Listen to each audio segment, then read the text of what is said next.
again, you don't want to try to time the market. You want to kind of strike when the iron is hot, but definitely there's going to be a lot of opportunity for our veterans and active duty members this year. So really excited about that. That's exciting. That's exciting because um, though home ownership is tough for some, it's going to be one of the most powerful.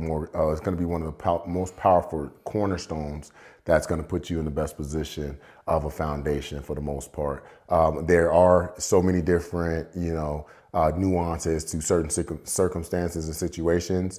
Gurus saying to buy a home, gurus saying not to buy a home. Ultimately, it can be a changing factor in majority of people's lives. Absolutely, yeah.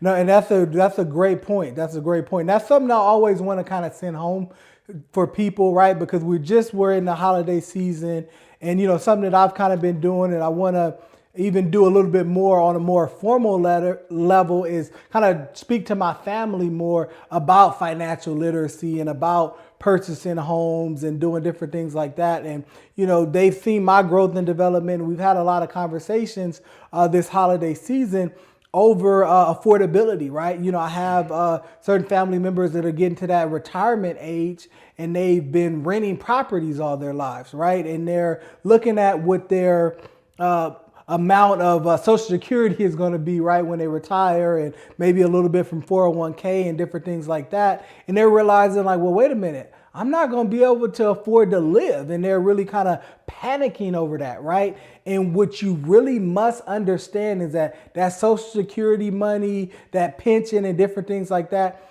it was not designed to take care of you and for you to have a mortgage, right? So when we think about that 30-year mortgage, the way it was set up is that you buy a house maybe in your 30s, right? And when you reach that retirement age, that home is paid off. So that big line item in your budget is gone, right? That is no longer there.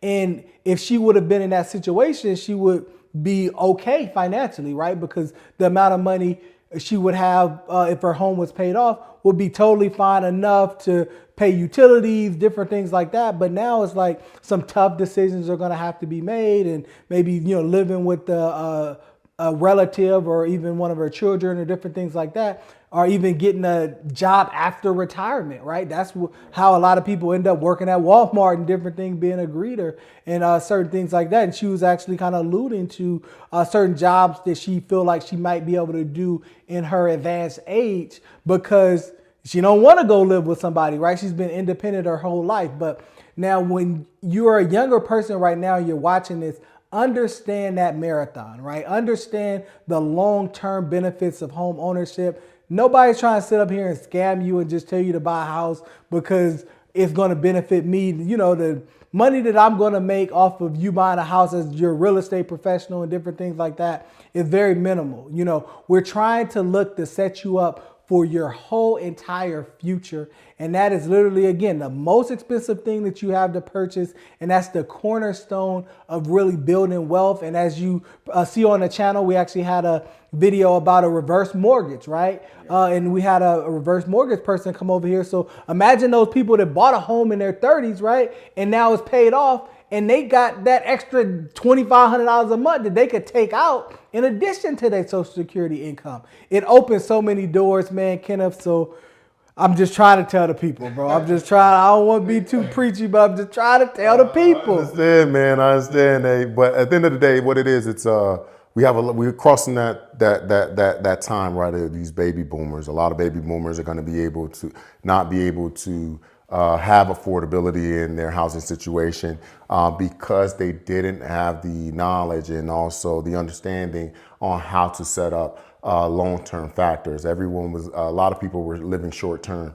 whether if it's disability benefits, whether if it's real estate benefits, and whether it's entrepreneurship goals. These are all long-term factors that we're putting in place. So having these understandings and positions, it's going to ultimately serve you. It serve you now and obviously later. So with that being said, never let some type of advice that we're giving here think it is something that ultimately we're just abundantly, living off of it, different things like that. No, it's for the people, and we want you guys to understand that we don't want that to be you. Though it is there's information out there. Some of it's true, some of it's not. I'll tell you here on the Prepare to Compete podcast, though, everything will be made in truth. Okay. So, but man, it's incredible. But before we get out of here, man, I did want to ask you, with 2024, our veteran community wants to know 5 major reasons on why to buy a home in 2024. Oh man, that's great. That's great. So when we're talking about 5 reasons to purchase a home in 2024, one of the main reasons is going to be